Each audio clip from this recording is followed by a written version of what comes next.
You can install an HP printer without any software by using the drivers built into the Windows operating system. The Windows Print driver only provides basic functionality for HP printers. Before installing your printer, make sure it is not connected to your computer with a USB cable. If previously connected, disconnect the USB cable. On your computer, click the Windows button. Type Change Device Installation Settings and then select Change Device Installation Settings from the list of results. From Device Installation Settings, select Yes, do this automatically, or Yes, recommended, and then click Save Changes.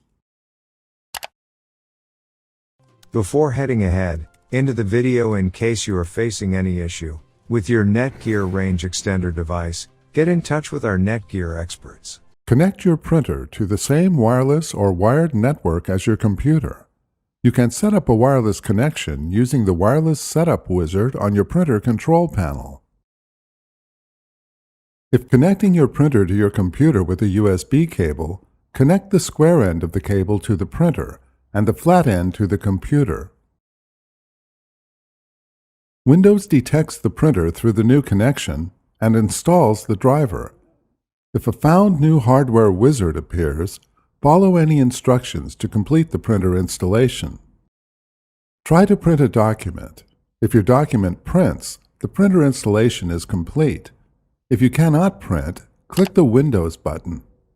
Type Devices and Printers and select Devices and Printers from the list of results.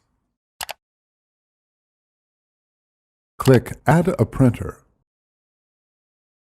Select your printer from the list of detected devices.